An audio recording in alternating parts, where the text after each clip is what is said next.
You are now listening to the fastest show on iSports Radio. My name is Daryl Kinsey Jr. Welcoming you to another lap of the extra mile for today, May the 5th, 2022. And it is the Revenge of the 5th. And it is also the merry, merry month of May for the IndyCar Series as they head into the only race that matters this month, the Indianapolis 500 at the expense of Dover Motor Speedway. We'll talk about that. Also, the NextGen car may have actually saved Dover Motor Speedway, we hope. The schedule is coming out this summer. It remains to be seen what happens there. And it's a party in Miami. Not everybody is happy about that for some reason. And I'm going to, of course, talk about it now with my co-hosts, Christopher Lehman and the late arriving Michael Ward. Gentlemen, welcome. Hey, Welcome, Michael. Hey now. We've missed you the last half hour. Yeah. I had to start from the pit lane. Were you practicing your starts? Yes. AKA Lewis? Yes. I still don't know why they decided to institute that rule that day. But then again, that was during the season where the championship had pretty much been decided, so they needed to shake it up somehow. I mean, blame Ferrari for having a cheated up car that we didn't realize was a cheated up car. So Mercedes brought out the Dragon Slayer and there were no dragons. So that sucked. But welcome in, everybody. Good talking to you guys again. Duty called, aka my paycheck, called last week, so we were unable to do the program. But now we are back. And better than ever, and ready to get going. Originally, we were going to end up recording this episode on tape delay on Wednesday. Actually, this was going to be the start of 2 tape-delayed episodes. But, thanks to the miracle of schedule reworking, we're actually going to be able to do these live this week and next week. And I'm going to try to work on a guest for next week, because a very good friend of mine is going to be making... or actually in a couple of weeks, that guest, because a very good friend of mine from the SNHL ranks is actually going to get a start in a real boat later this year here in Cambridge, Maryland. So more on that as it becomes available. But I thought I would drop that little teaser out there. But fellas, good race weekend yet again. Nice to see the fans back, I will say that. You know, after 2 years of no and limited fan interaction, just seeing racetracks with people around them again, now that we're into May, it's starting to feel normal again, and dang, does it feel good. Yeah, I agree with you. It's definitely nice to see fans back in the stands, and that really goes for all sports. I mean, it was nice watching a fully packed Super Bowl and Daytona 500 and, you know, just all the sports. It's good to see life having some sort of return to normalcy. Yep, I'm going down to Virginia next week for the Virginia Nats. That's going to be a lot of fun. We're going to have a lot of content on the Twitter as well. Just nice to actually put feet down at a race for once, or prop your feet up or stand up, because especially for some of these races, you're not going to be using your seat for a long time. But let's go ahead and get into it. Usually we start with either NASCAR or Formula One. We'll start with NASCAR this week since it technically happened started on Sunday, happened on Monday. The first thing I've got down here in my notes is that the NextGen car saved Dover, because that was a fantastic race that we had on Monday. Yeah, I agree with you. I mean, the only thing bad about that race that took place on Monday. But other than that, it was really good racing. A little salty about Alex Bowman and Kyle Busch getting caught out on that caution. I still think that wave around cars should not need to start at the rear of the field. I think they should just start ahead of the lap cars, but that's an argument for a different day. Yeah, good day. Chase Elliott picks up his first win in quite a while, actually. So I'm sure Gluck's pull was relatively positive as a result of that. Well, it was 80%. I think it would have been 80 either way. But I do have to bring it up, and I don't know if you guys saw this, but there was a tape gate in reference to Chase Elliott's car. And for those of you who aren't aware, there was a piece of tape on the front grille of Chase Elliott's car, and famously Kyle Busch got penalized for that a couple weeks ago. And Chase Elliott did not, because it was determined that was debris picked up from the track, and so therefore you can't do that. And actually, a anonymous source for a different manufacturer said that would have actually been to the detriment of the car, not the I don't even know the word I'm looking for. Not to the benefit of the car. Yeah. So I mean, the way these cars are set up now, with how they've changed the noses, you don't really want any tape on the nose, and NASCAR doesn't allow them to put tape on the nose anymore anyway. But there's a complete difference between a scraggly piece of tape that looked like it went through a trash compactor and the actual tape they put on the front of Kyle Busch's car. But it's so hilarious that we are back in the era of NASCAR's cheating for Hendrick. You know, I thought that era was dead and gone, but they got 4 young drivers. They're running well, and the rumors are back, baby. NASCAR's healing. Let's go. It feels like Hendrick does pretty good when they pick out these young guns.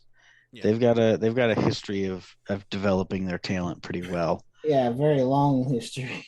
And I think people are just a little salty about that, particularly, I think, the Gibbs camp. Hey. Yeah. Shut your mouth. Hey, I'm spitting facts, Michael. That's all I do. It's not like we haven't tried and failed twice in a row. No, you just don't give them time.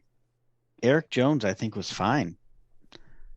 I don't think that he was given the equipment on the same par that the other guys were getting. I think he was definitely getting the short end of the stick.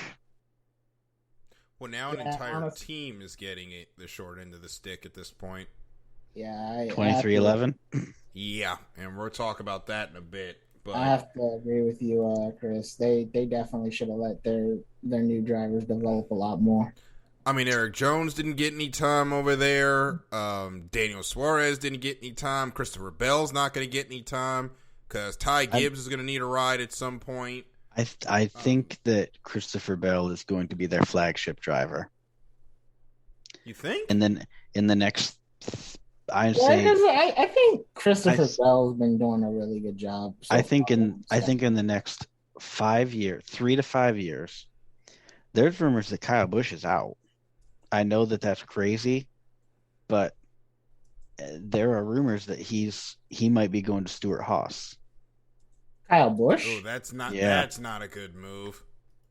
That's where the rumor mill's going. Looking at that, the way that team's running right now, that's not a good move. That is definitely not a good move. But I really think that Christopher Bell becomes that flagship driver for Gibbs in the next 5 years. I can see that move being okay if he just wants to ride around and collect a paycheck. Mm-hmm. But if he wants to win championships, no. On my end, Christopher Bell has not impressed me that much since he's gotten into the big time Cup ride. He's been kind of meh compared to his Xfinity time, but everybody is meh compared to their Xfinity time when they get to the Cup Series, because everybody's been there, done that. But it just feels like he's faded back into just being another guy that's on the starting list. You know, I think that 20 car is just cursed, honestly. Say that again. I think that 20 car is just cursed, honestly. That 4th Gibbs car does feel cursed. And that used to be the flagship car. And that Technical Alliance team for Gibbs is cursed. Yeah. They just can't get a break. None of them can. For the record, Christopher Bell did finish 4th this week. Yeah, that's why I'm like, he had a decent weekend. That's why I'm just like, Christopher Bell's that guy that you don't see him on TV much, but he gets better results than you think. Mm-hmm. I mean, and last year was his second year, so it's come a little bit of slack. You know, he had a career year, obviously, and everything. Wins top 5s and top 10s, but he's close to that pace on top 10s. Got a couple of poles this year. Has led a few more laps, but the top 5s are lacking.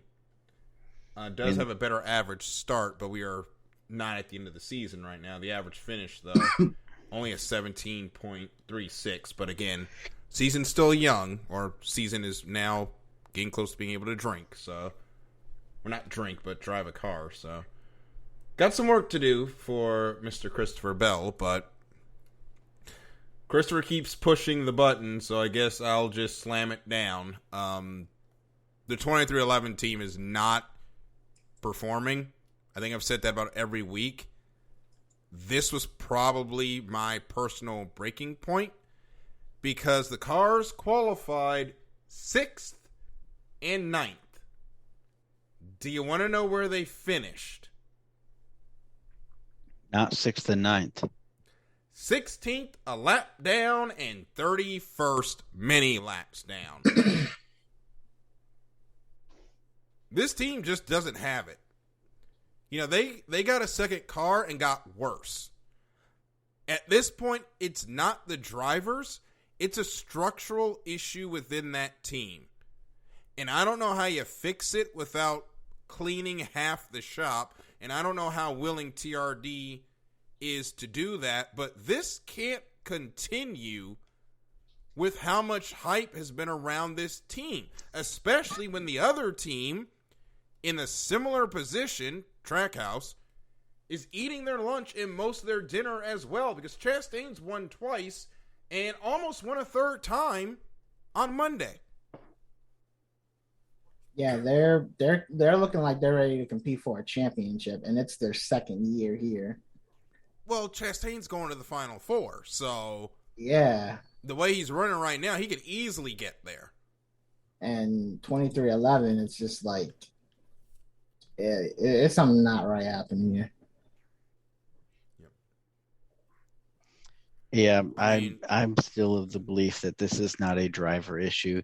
This is a cultural management engineering. This goes beyond Bubba and Kurt's performance. Honestly, Way Chris, beyond. no matter what you say, it's always going to be somebody saying that Bubba Wallace can't drive or something like that. I mean, they're always going to say that, but then what's Kurt's excuse? They're going to say Kurt is washed or something like that. I mean, he's washed enough to pick up at least 1 or 2 wins a year. You don't just go from 1 or 2 wins a year to nothing. Hey, man, don't tell me that. Tell Twitter. I know. But I really don't know what I kind of know what the solution is. A lot of those folks in that development team got to go. And they got to get some new blood in there, because dumping yesterday's bad news on 2311 and think they're going to win is just not acceptable. Yeah, I think they need to go and reevaluate the personnel. Yep. Shame has to happen, but it's got to happen.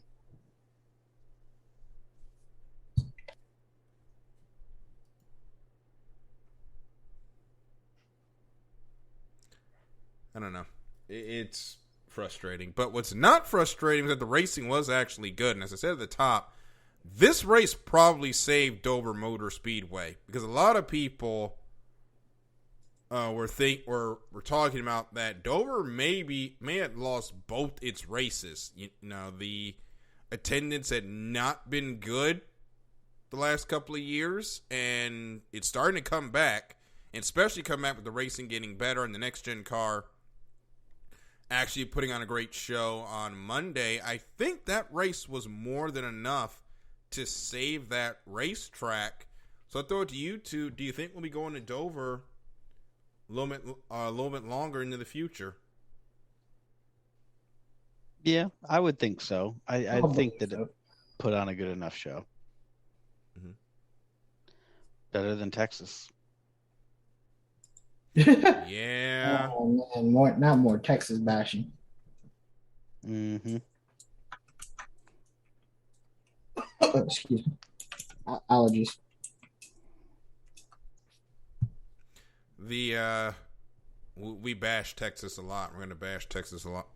We're probably going to bash that track into infinity till they fix it. Absolutely. Texas.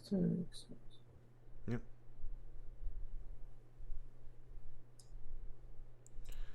So we move on now. We head into this weekend's racing. They're going to Darlington for Throwback Weekend. And that means we're going to see a bunch of throwback schemes back to NASCAR's past, although I think at this point they've run through all the ones that are worth doing. Trackhouse is actually throwing back to the Earnhardts during one of the races in Japan, and there has been some controversy about the one where there is now a black swoosh through the number, where it used to be just a plain red number.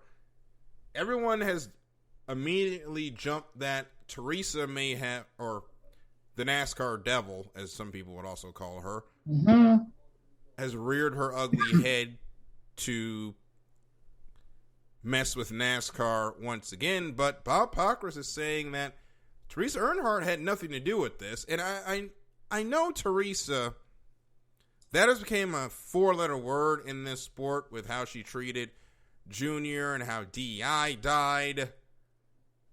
I'm not sure if this was her, nor do I have any inside information telling me that, or outside information for that matter. But if it ever comes out that they did get a letter from her, it just brings up the question of why. Why are you doing this to your dead husband's legacy? I want to say money, but, that's a stern topic. I mean, what money? There's still money to be had from the name, I'm guessing. I mean, you can't make the money if you're not using it. I mean, that name, the DEI shop that used to be a museum, I think it's closed now. So, oh my gosh. Yeah. I think they're open like 2 days a week. I heard it was not even that anymore. I miss DEI. Maybe not. I went there once as a kid, actually. I miss that place so much. I miss DEI so much. We all miss DEI. So we're going to take a little bit of a break. When we come back, we're going to get into the Formula One and the party in Miami and why people are mad, which is a very funny story. We'll get to it on the inside of this break. But folks, iSports Radio is turning 8 this month, and we're going to host a special 3-hour edition of The Defining Moment on May 14th at 12 Eastern to celebrate. Coming out with your favorite iSports Radio personalities, and thank you for helping us make this possible. Unfortunately, I will not be on that show because I will be in Virginia during that. So we also want to congratulate Mike Pat, host of Let's Whine About Sports. He won the 2022 iSports Radio NFL Mock Draft Challenge. So congratulations to him. And we're going to be right back after this short break on The Extra Mile on iSports Radio, your direct feed for all that is sports. Attention, all sports fans! If you're someone who wakes up each morning with lists of sporting events to go along with your to-do list for the day, then you just might be a diehard. The world of sports is as vast as the ocean is deep, including the major leagues, the minor leagues, the college, and everything in between. This is me, your boy Larry B of IE Sports Radio, welcoming you to join me every Monday evening at 4 p.m. Pacific, 7 p.m. Eastern on The Defining Moment, a show that focuses on what really matters in the sports world, sports themselves, and nothing outside of them. Once again, tune in for The Defining Moment with me, your boy Larry B, every Monday evening at 4 p.m. Pacific, 7 p.m. Eastern on IE Sports Radio, right here on Spreaker.com. We'll see you there.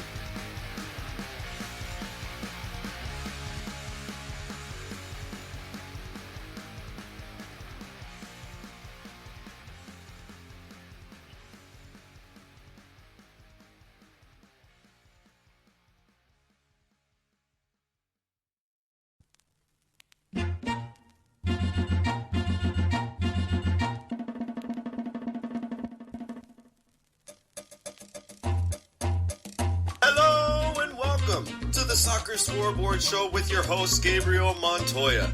This is the show for soccer, football fans, or whatever you call the beautiful game. Every week I tackle the latest and greatest news from around the soccer world.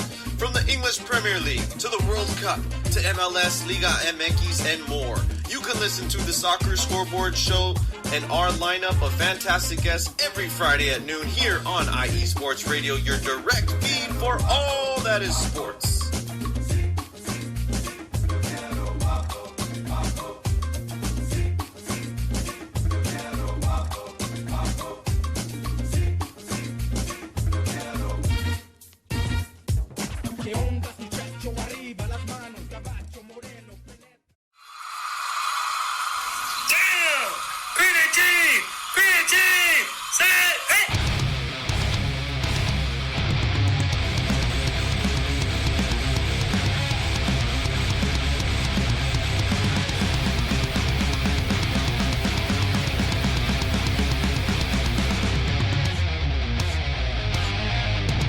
What's going on, football fans? This is me, your boy Larry B, inviting you to join myself, Colin Reynolds, Mike Pat, and John Felipe for one of the most electrifying football shows you have ever heard. 3 and Out, right here at IE Sports Radio. Recap of the week before, a preview of what's to come, and of course, 3 hardcore head-to-head prime-time face-offs each week. You don't want to miss it.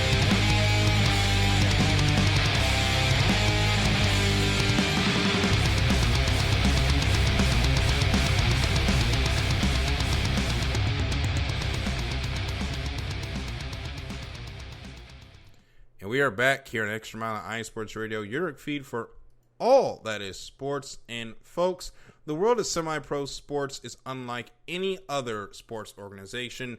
Players pay to play in hopes of so many different outcomes, whether it's playing to get filmed to try out for professional teams, big-time colleges, or just playing to stay in shape. No matter what, all semi-pro players have one thing in common, and that's playing for the love of the game.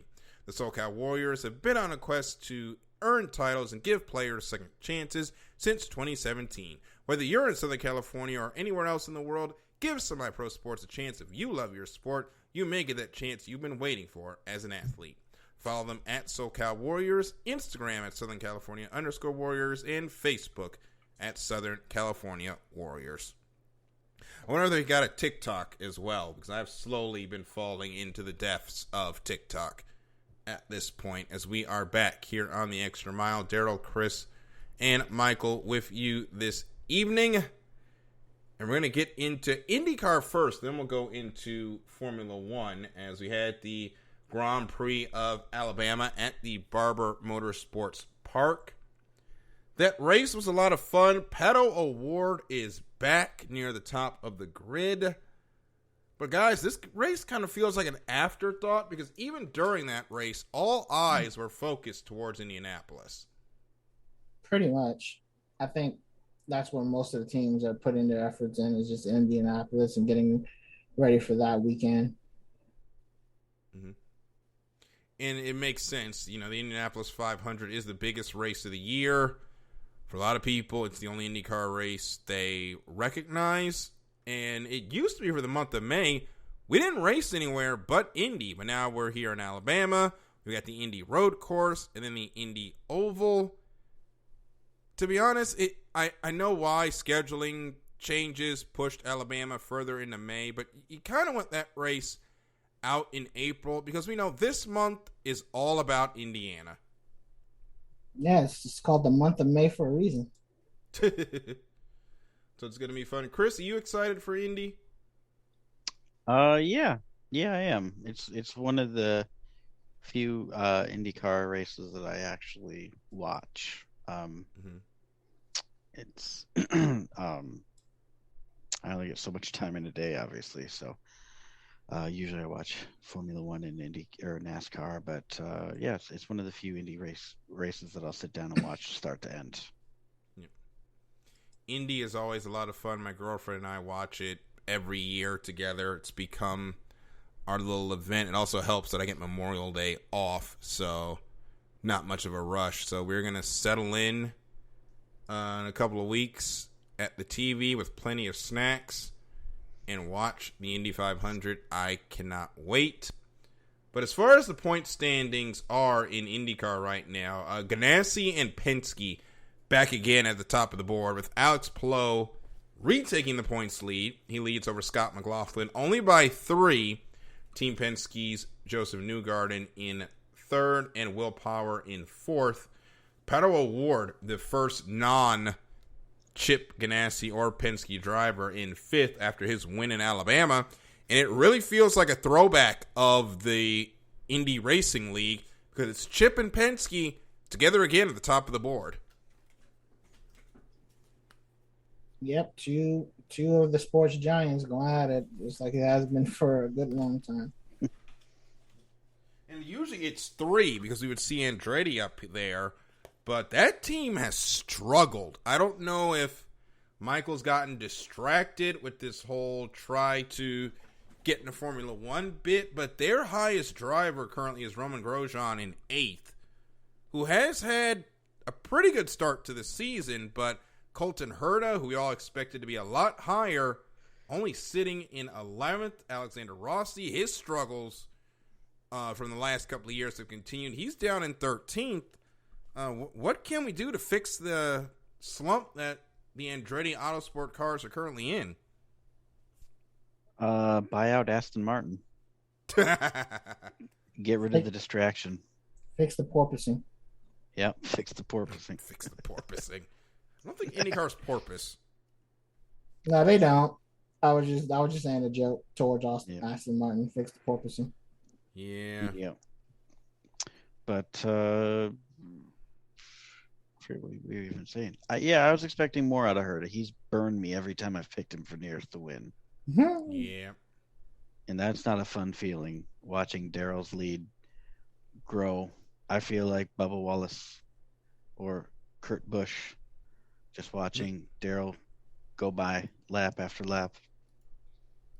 Doing the Ross Chastain over here nearest the win. We got more picks this week, of course, that we have to get into, but we'll get to that in a little bit. Of course, next up for IndyCar, it's all about May. Coming up in a couple of weeks, they will be in Indy for 2 races, of course. They'll start on the road course. They will end on the oval. Next Saturday, the GMR Grand Prix, May 14th at 3 p.m. and May 29th at 11 a.m., the 106th running of the Indianapolis 500, 23 days. We cannot wait. Cannot wait to get to Indy again. One of these days, I'm going to get out there and do that race, just as a fan or something.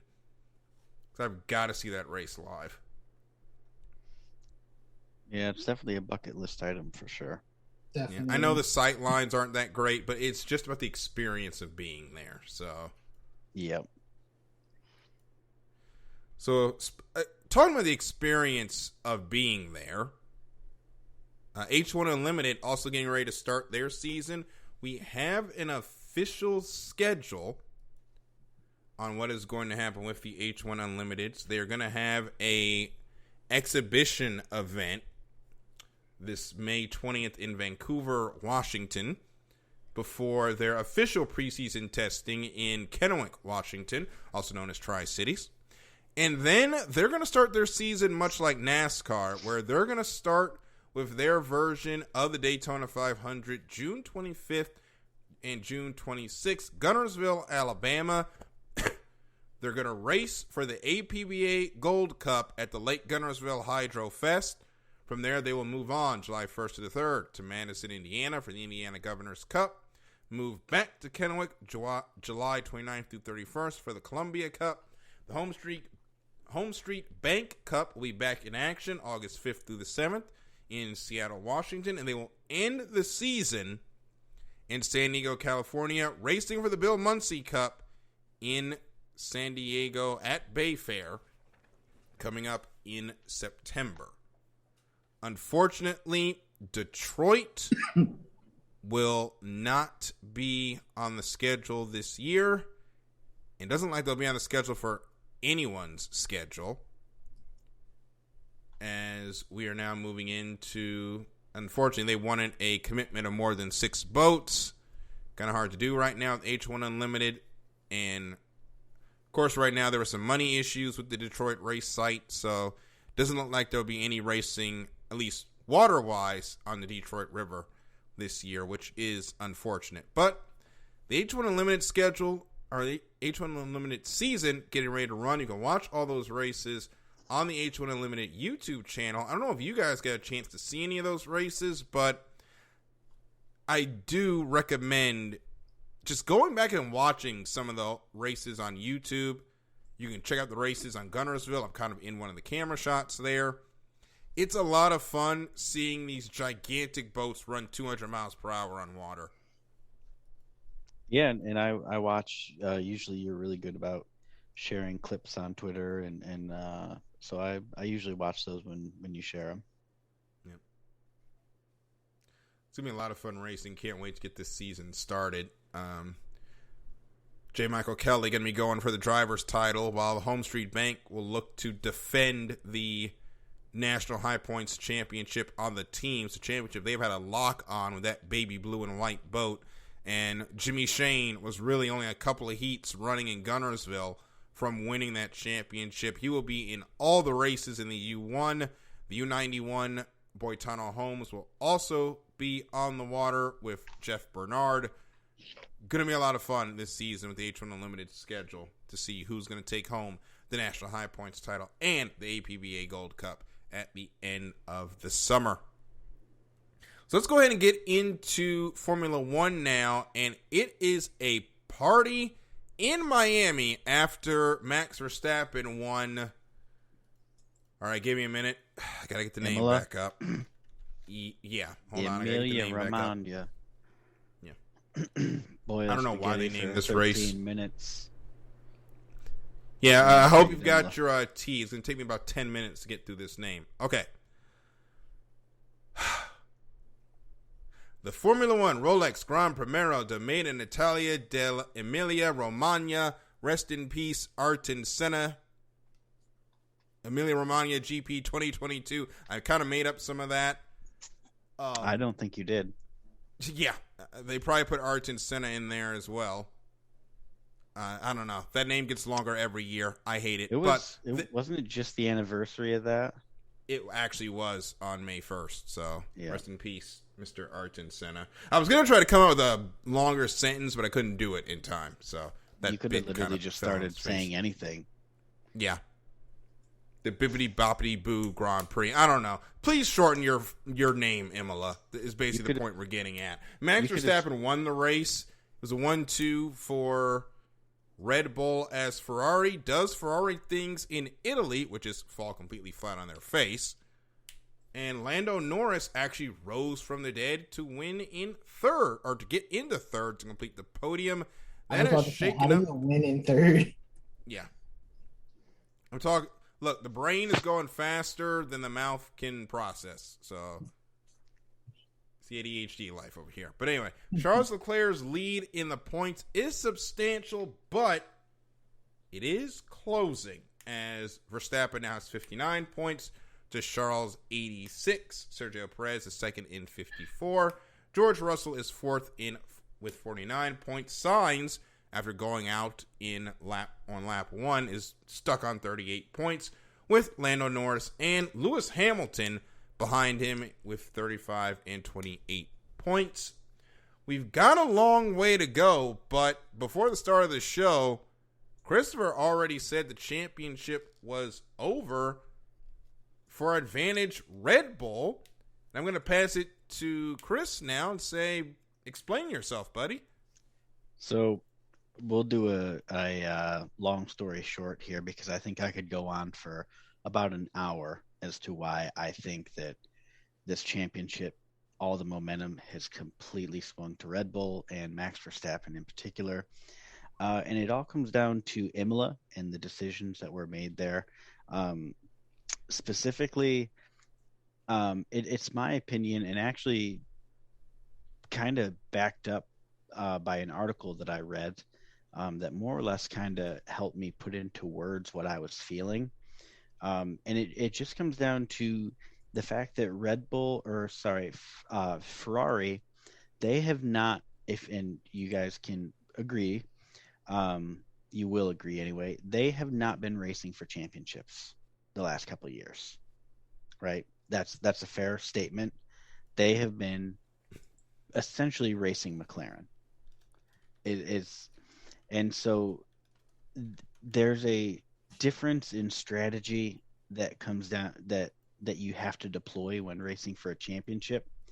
And what we saw in Italy at Imola was kind of a boneheaded move. And the reason I say that is so many things can go wrong on a pit stop, right? That's probably the riskiest thing you can do during a race is go to the pits. And they did it for fastest point or fastest lap, which is 1 point. And I disagree with that call. You had a surefire second place finish. And they ended up going down 11 points to Max in that race. And something that I had my tagline for my justification is, you don't play chess with your star racer.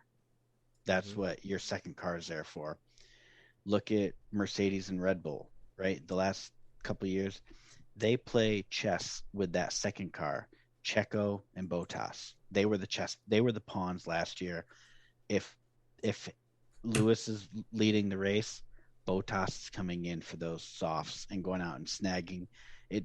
They didn't need the points for Lewis. They needed the points away from Max. And then the exact same thing happened in reverse. Checo was coming in, grabbing tires and stealing that fastest lap from Lewis. You don't play chess with your leading car. Mm-hmm. That guy is out there purely to score as many points as he can and with as few risks as possible. And my rationale is that Ferrari is going to start losing that lead a little bit. I mean, Max took a huge chunk out of that lead this weekend. And every point that Max gets closer and closer, Ferrari's going to feel the pressure and be pressured into more mistakes. We've seen a more confident and relaxed Max. I mean, he's a completely different driver than he was last year. And I think he got the monkey off his back, and he is going to capitalize on every mistake that Ferrari is going to continue to make because of the pressure that they have. And that's why I think that this championship's already over for Ferrari. Yeah, Ferrari's done a lot of playing from behind the last couple of years, and it's not surprised that they showed a little bit of that in Italy. Also, problem is they get to Italy and they always choke up because there is so much pressure for them to win there. And if you think it's bad at, I'm not saying that name again, Imola, wait till they get to Monza later this year, which is basically down the street from Maranello. So it's going to be a lot worse. They have got to win there this year or somebody's going to get fired. I don't care if they win the championship. Binotto's going to be out of a job if they don't win this year at that racetrack, I think. But I think it's a long way to go, and I think one team that we're all waiting to see what they're going to do as far as this championship, of course, is Mercedes. I'm not going to mince words. They've had an awful start to the season. George has somewhat run the car well, but this team is used to running for wins, not thirds. And Lewis, his aggressive braking style is just not working with how badly the car is porpoising, which has led to his results being less than optimal. That's a charitable way of putting that he has sucked this year. But they are bringing a major upgrade package to Miami. Everyone is wondering whether or not it's going to work. I'm going to say it has to work because this team is losing the plot of what was supposed to be a revenge year after the nonsense that happened at Abu Dhabi and on the final lap. But Ferrari currently sits with 124 points. Red Bull Powertrain sits at 113, Mercedes 77. They are clear of the midfield, so I don't think there's going to be a disaster where they get caught by McLaren. Knock on wood. We'll see. But this team has to do a lot better. This package has to bear fruit this week, because if it doesn't, that means they need a whole B-spec car. And with the current budget cap regulations, I don't think it's possible to rebuild a complete car this year without risking going over that budget. And we know there can be other engine issues this year. There could be crashes. They're in a tight spot. So this package has to work. Absolutely. And I think the way that I understood it is that Mercedes is bringing an upgrade that is going to tell them if they're on the right track. So if the porpoising gets better, then they know that they are barking up the right tree. But if it gets worse, they know that they have to go in this other direction. And that's more or less the way that it was, the way that I understood it, is they don't expect this weekend to solve the porpoising. They expect to know if what they're developing is going to fix it. And this upgrade was actually not supposed to come until where do we go next? Not the Emilio Romagna, made in Italia, Enzo Ferrari. Oh my goodness. Michael Schumacher, German Grand Prix in Italy. We know we're not going there. We are going next. As soon as I can find the schedule Monaco, again. Baku. We are going to Spain, which I forgot existed because it's moved so far down the road. So we're going to the Formula One Pirelli Gran Premio de España 2022. A sensible name for a Formula One Grand Prix. So I think that this upgrade that they're bringing wasn't supposed to come out until Baku. Oh, wow. But they're bringing it early because they need to know if they're, again, are they going in the right direction or in the wrong direction. But I know that they said that, I believe that I was listening to the WTF1 podcast, and they said that they were bringing this out a couple races earlier than expected, just because they need to know. Yep. Because they need to know. I mean, we're 5 races in, which feels like we're a lot. It feels like the schedule should be a lot further along than we should be. But we're only 5 races in. It's a 23 race schedule, which doesn't end in December this year. We're still trying to figure out who's going to fill in for Russia, but right now we're still on for 23 races. If they figure it out now that they don't go, that they're not going in the wrong direction, or that they're going in the wrong direction, I guess better now than later. But I don't know what you can do about it at this point. If they find out 5 races in, well, we just wasted an entire year of production. Yeah, and I think that's why they're rolling it out early, is because if it gets better, they'll go down that road and keep developing it. But if they miss, then they know that they need to scrap it and keep looking. And I think, I mean, even Lewis has said he feels like they're out this year. He knows he's not racing for a championship, but you can still come away third in the constructors, and that means something at the end of the day. I mean, it gives them a good place to start compared to get ready for next year. Again. Did you guys, I know you saw, but that graphic where they showed the splits between Max and Lewis, or the lead? Yeah. Did you guys, that was so unnecessary. That graphic made no sense. There was no reason to put that up.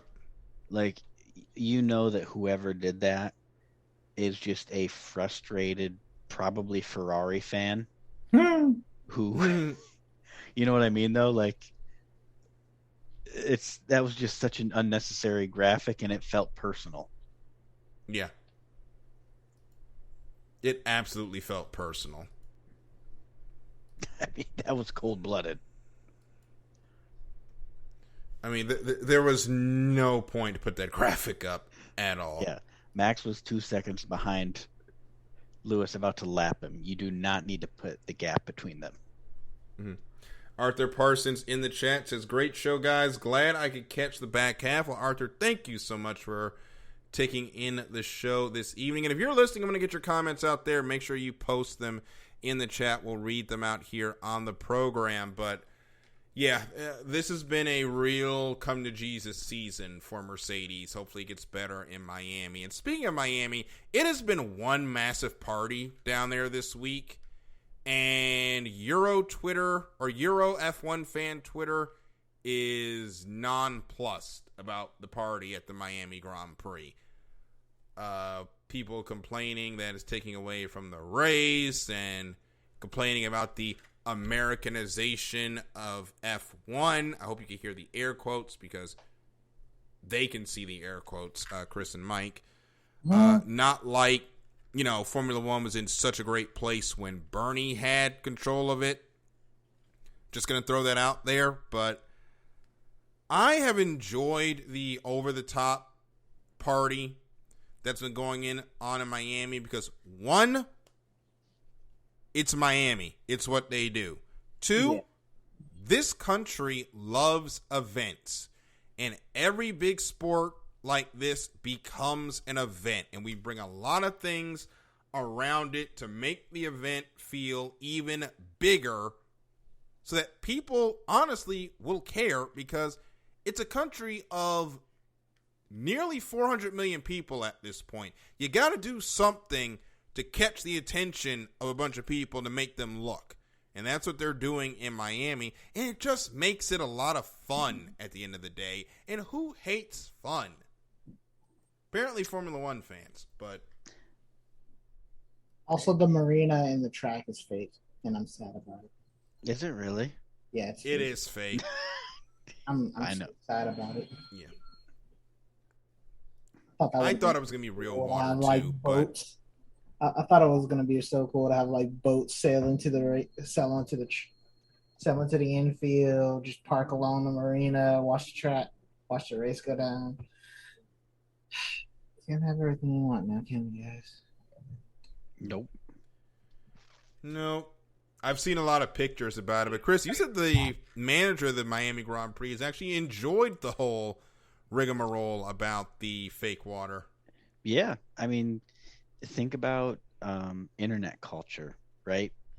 To be memed is to be immortalized. Yep. And what draws up hype more than something so meme worthy that every major player in Formula One is sharing memes about this plywood water, right? Mm-hmm. What more could you in terms of publicity, being memed is literally like the best. You can't buy that publicity. That has to come naturally. And he's the guy who is, I'm not sure what his title is, but he's more or less in charge of the Miami GP. He has embraced it and thinks it's hilarious. So, and more or less from what I understand is this fake marina is kind of a little cheeky one finger salute to the city of Miami, who would not let them race at the actual marina, so they just created their own. I mean, it works, but to be honest, that original track that was going to be at the marina, that was not going to be fun. So I'm kind of glad that track went away. Absolutely. Yeah, the track. I don't know if you guys saw it, but F1 2022 did an event for the Miami Grand Prix, and the track actually looks really fun to drive. Yeah, I saw some things that I mean, good news for me, but I guess Max says that he likes that track and it's a lot of fun to drive. I mean, there's a lot of long straights. The Red Bull likes a lot of long straights. That they do. I guess Ferrari's kind of starting to change from their high downforce package, and they're actually switching to more of a straight line speed package slowly as the season goes on. And I think it's because they're realizing that Red Bull's setup when their engines work is, the setup to have with this car. Yeah, the Red Bull definitely is like the fastest car in the straight line. Hopefully those engines keep working so we can have a decent season. Yeah. Also, did you guys see that Leclerc's got a new power unit? Already? Yeah, I don't know if it's the full deal or what, if it's one part in particular, but I did see a report that he has a new power unit. It might just be an engine. I'm not entirely sure, but he's got something. I don't know. Hopefully it's good. Maybe it'll keep him in contention with the Red Bulls. Hopefully Carlos Sainz can do something. Yeah, Sainz has got to step it up here in the next couple of races because he is starting to become the I'm not leak of this completely 4-race counting him fight. out. I'm not completely counting him out for the season, but it's like you need to do something because Leclerc is battling 2 Red Bulls. Yep. One very hard to beat Red Bull, and the other one, can still be pretty hard to beat. So he needs some help out there. Well, we will see what happens as we get ready to go racing this weekend. Of course, we're going to pick who we think is going to win because it is time for Nearest the Win. Currently, I am leading with 18 points to Chris's 7 and Michael's 3. Last time out at Dover for NASCAR, I picked Chase Elliott, took home the 2 points. Michael took Larson, and Chris had Alex Bowman. I'm going to try and keep this gravy train rolling. I think Hendrick is going to keep this gravy train rolling. Kyle Larson's going to pick up win number 2 of the season. Michael, Chris, who you got? Chris, I'll let you go first. And Darlington's a tough one. I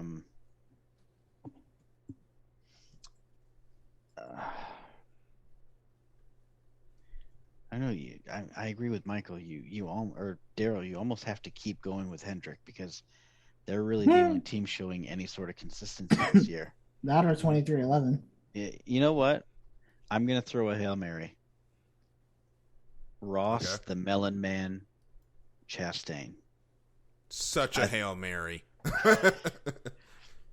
I know that if he doesn't win, I'm at least probably getting the points for his 2nd or 3rd place finish. True. Arthur Parsons in the chat is also taking Ross Chastain, so that's for good pick. Matt White to put that on the scoreboard. That's a good pick right there. Yep. Michael, who you got? I'm gonna go with William Byron, who inked a 3-year extension today.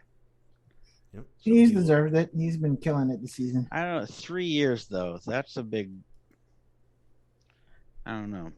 I mean, Verstappen's contract was extended by 3 by a long time too. Yeah, but a ton more money though. Yeah. He jumped up like $20 million a year.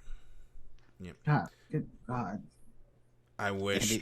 I'm in the wrong line of work, but at the same time, Hendrick's now got all 4 of those drivers locked down for at least through next year. So the future is looking bright for the Hendrick foursome, and more allegations of cheating are coming, as well as nature is healing in Formula One. And Arthur says, Lord knows my guy Kevin Harvick ain't doing it this year. Yeah, Harvick is on the way to coaching Keelan at this point. Yeah. I honestly think he's ready to call it a career.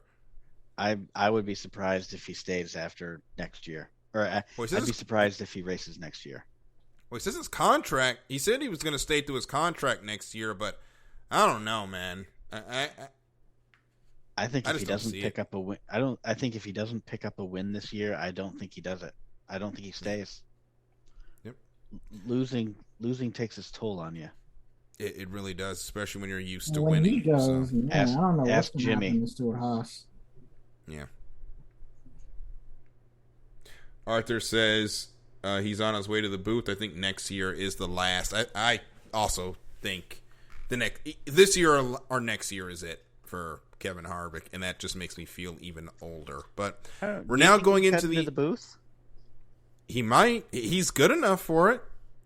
I just don't know which booth it's going to be. Fox or NBC. I'd say probably Fox. Get him with Boyer. Oh God, they were teammates for long enough. Or maybe that's going to be hilarious. Maybe he'll go to NBC because of that. I don't know.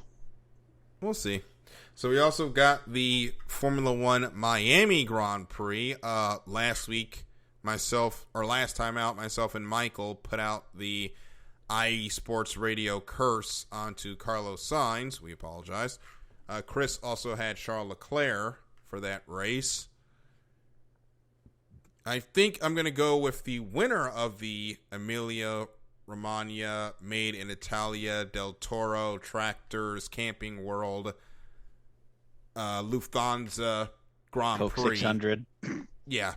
Coke 600 Memorial Day Grand Prix. 420-69 lap. Yeah, exactly. Did you got not to extend the show, but did you guys see that for the Hall of Fame voting, Kyle Larson wasn't there? Twitter lost their minds, and then it turns out he was in DC doing Coke 600. He was in DC? Yeah, he was at the Tomb of the Unknown Soldier. They were laying a wreath as part of Coke 600 activities. Oh man, we could have met Kyle Larson. I know, right? I wish I knew what was happening. Him and Jeff Gordon were out there. But Twitter lost their minds about how he was ungrateful and all this stuff for not being at the Hall of Fame vote. It's just like, yeah. Doing something a little bit more important, folks. These plans that were made a year ago are less important than the Hall of Fame vote that was scheduled last month. Yeah. So we have the Miami Grand Prix. I'm going to pick last week's winner, Max Verstappen. Michael, Chris, who you got? I'm going to have to talk to the pit stop boys and see if I can get their written permission to play Supermax, because that's who I'm going with. Which Max Verstappen's kind of trending on Twitter right now, not for a good reason. He posted, there was a story posted about him, about a story where Yas apparently left him at a gas station in Italy when he was 14 after a karting mistake. They were trying to share it as an example of how it molded him into a champion, and folks rightfully are not taking it well. But the less said about Jos Verstappen. Is it, just out of curiosity, does it seem like it's Americans losing their mind or just everybody? It's everybody. Okay. You saying that story, if there was one driver whose dad I would say, you know what, I believe that, it's his. I absolutely believe this. Did I say Carlo? You did. Last week? I thought I just what Yeah, Daryl we said. jinxed him. Oh, and sorry if there were technical difficulties there. We had a little bit of a hiccup on the audio. But you picked him. We both picked Carlos Sainz, and we jinxed him. Well, I'm gonna go Checo then. All right, so it's I can go Red Bull. I can go Leclerc, but I don't want to put that pressure on him. He's got. I did look it up. He's got a new engine. Yeah, I don't want to put that pressure on him. Well, we're gonna find out if the iSports Radio curse works on whole teams and not just drivers here, as we've all picked a Red Bull Racing representative. But before we go, do want to give props to the 2023 Hall of Fame class in NASCAR. Herschel McGriff, Matt Kenseth, and Kirk Shelmerdine heading to the Hall. Matt in his first appearance, I believe, on the ballot.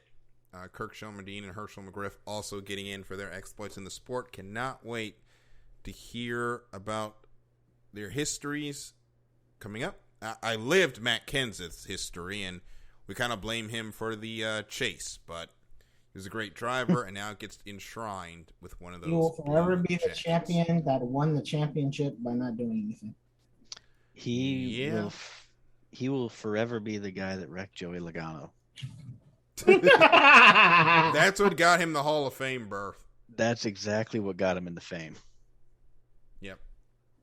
That was such a pivotal moment. Let's not lie. That really was.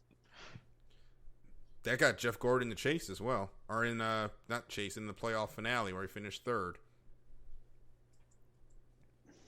So, we are now going to head into the end of tonight's show. Thank you guys so much for joining us. Remember, Michael's at Michael_Wart25. Chris is at Fiji Sims. I'm at DK Jr. 12. Get at us on Twitter if you want to chat. Also, want to thank our IE Sports Radio Fan of the Month, and that is... Where is it? There it is. It is Justin Ekstrom, a Viking fan from Minnesota, also at the Sports Crib 21. So thank you so much, Justin. Congratulations on being the IE Sports Radio Fan of the Month. And folks, remember, if you want to get in on more goodies that we have, make sure you check out the Patreon on iSportsRadio.com.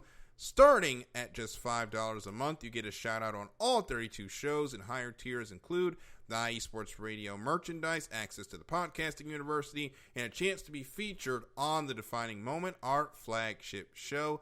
Thank you so much for continuing to make IE Sports Radio your direct feed for all that is sports. And remember, check out our social media pages on Facebook, Instagram, and Twitter.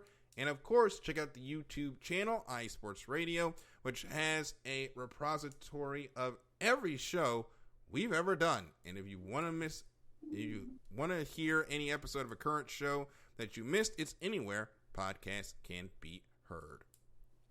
Well, that is it for this edition of The Extra Mile. For Christopher and Michael, I'm Daryl. Thank you so much for listening, and we'll see you at the next green flag. Good night, everybody.